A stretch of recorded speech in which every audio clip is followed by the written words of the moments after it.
Nowadays, car companies from many countries around the world produce sports cars. These countries include Germany, the United States, Japan, France, Britain, and many others. However, several decades ago, sports cars were either non-existent or produced by only one or two companies in these countries, and even then, with great difficulty. This was because making these cars was challenging, and finding customers for such expensive sports cars was not easy at that time. But there was one country whose car companies excelled in both areas. Italy was a country where every car manufacturer specialized in making sports cars. Even today, 7 out of 8 companies in Italy produce only sports cars. Among these, the most famous sports car manufacturers are Ferrari, Lamborghini, Alfa Romeo, and Pagani. While many people have heard numerous stories about these brands, there is one little known fact: Ferrari was started due to Alfa Romeo, Lamborghini was started due to Ferrari, and Pagani was started due to Lamborghini. The reason behind the founding of these companies was disagreements and feelings of revenge. In today's video, I will share a story that no one has told you before. Welcome back to Motor Nation Explained. Friends, this story starts with Alfa Romeo. This company was founded in 1910, during a time when cars were so expensive that only the ultra-rich could afford them. To sell cars to such wealthy individuals, the cars had to prove their capabilities. Simply printing advertisements in pamphlets and newspapers was not enough. That's why most European brands participated in races, and Alfa Romeo did the same. In the 1920s, Alfa Romeo released its first sports car, the Torpedo, which could produce 30 horsepower. As soon as it was launched, the company started winning races continuously. When Giuseppe won the race in Mugello, taking first place, the second spot in the Targa race was taken by none other than Enzo Ferrari, the founder of Ferrari. Enzo Ferrari actually started his car racing career in 1908, when he was only 10 years old. After racing for a few years, he finally joined Alfa Romeo's racing team in 1919 and started working as a racing driver for the team. He participated in locally organized races and also worked in the Milan sales depot of Alfa Romeo at the same time. In 1929, he left his permanent job at Alfa Romeo and founded his own racing team, Scuderia Ferrari. To build his team, he took out a loan of 1 million liras from a local bank. Apart from this, he also got backing from some fellow elite amateur racers and support from Italy's famous tire company, Pirelli. Despite all this support, the money Ferrari received was only enough to set up a racing team. But just setting up a racing team wasn't enough. He also needed cars to race. To source these racing cars, he approached George Remini, the commercial director of Alfa Romeo. During their meeting, they established a partnership in which Ferrari would receive cars from Alfa Romeo to participate in racing events. However, there was a catch. As mentioned earlier, Alfa Romeo also participated in racing events, and they knew that if they gave their new racing cars to Enzo Ferrari, they wouldn't stand a chance against him. So, the agreement stipulated that Scuderia Ferrari would use Alfa's old cars to participate in races, while Alfa would race with its new, technologically advanced cars. But this arrangement didn't last long because Alfa Romeo's factory was acquired by the Italian government due to World War I.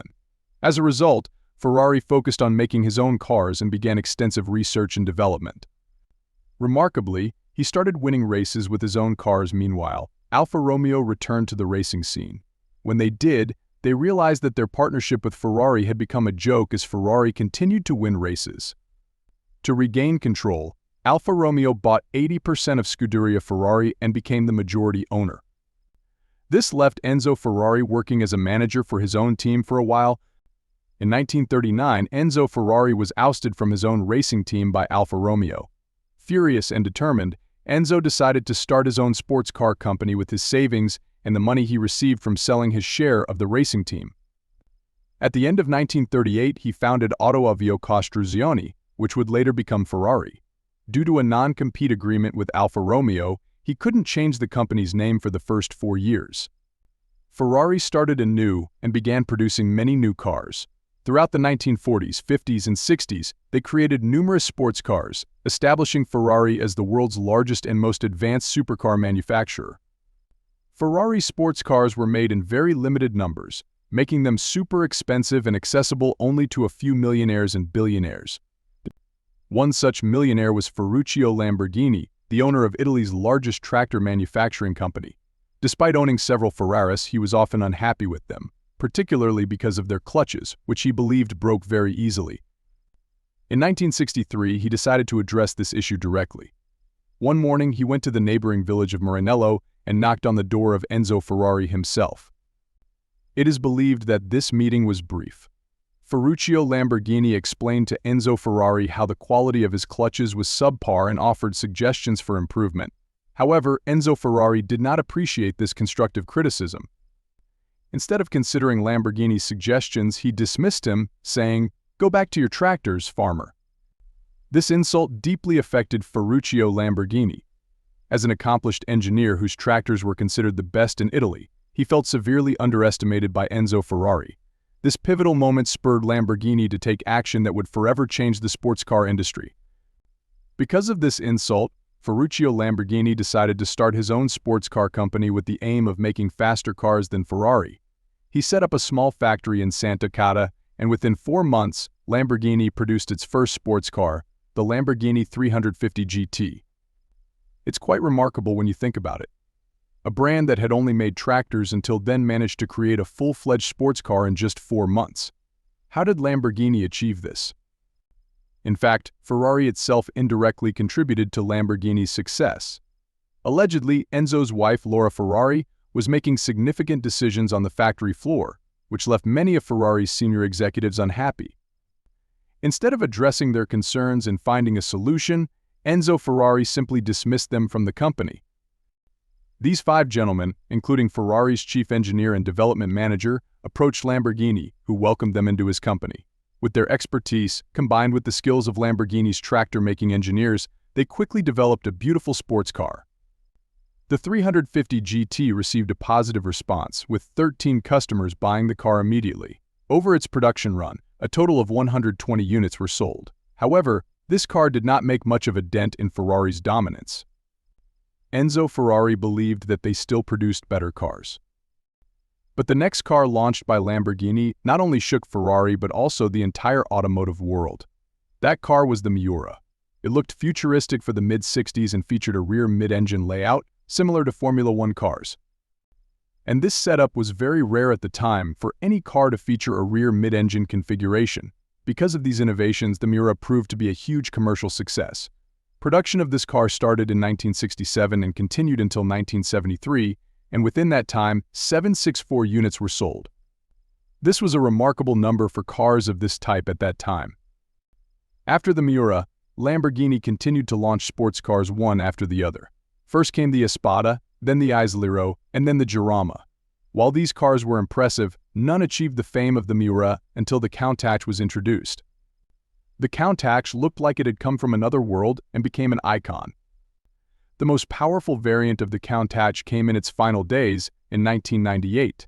The person leading this project was none other than Horacio Pagani. Yes, the same person who today owns Italy's most exclusive car company. Actually, Mr. Pagani was very fond of cars since childhood. He even made a Formula 3 sports car at the age of 20, which landed him a job at Renault and then at Lamborghini. He started his career there by doing basic jobs like sweeping floors. But due to his hard work and talent, he gained recognition at Lamborghini, which helped him climb the corporate ladder to the position of chief engineer. However, tensions arose between Lamborghini and Pagani. Pagani always focused on the body and design language of the cars. He wanted to do something big, and that big project was an autoclave. An autoclave is a type of machine that creates a very strong vacuum, allowing for the production of carbon fiber parts. Pagani wanted Lamborghini to invest in an autoclave to make their cars lighter, more rigid, and more competitive. But his proposal was rejected with the reasoning, when Ferrari doesn't have an autoclave, what will we do with it? It seemed Lamborghini's goal was merely to follow Ferrari. In the 80s, no one was making carbon fiber cars, so it wasn't entirely their fault. But Pagani was ambitious and wouldn't be deterred. So he resigned from Lamborghini, borrowed money, bought an autoclave in 1987, and started his own design consultancy company named Moderna Design. This company had big clients like Aprilia, Daimler, and even Lamborghini's competitor, Ferrari. But the design firm was just a stepping stone for Pagani. He later launched his own car company, Pagani Automobili, and in the late 90s he introduced his first car, the Zonda, followed by the Huayra. Pagani released many different variants of these two cars over the years. However, their exclusivity is such that, as of 2022, Pagani has only sold 450 cars. Some of their models are so exclusive and expensive that one car can be worth 20 times a Ferrari.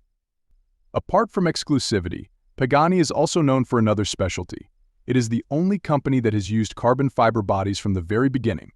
All their cars are made entirely of carbon fiber. Pagani set a market trend, establishing that if any sports car brand wants to call its car a hypercar, it should be made entirely of carbon fiber. This is the story of how three major supercar manufacturers were born in Italy. What do you think of this story? Share your thoughts with me in the comments. That's all for this video. If you enjoyed it, please like, share, and subscribe to stay updated with more amazing content.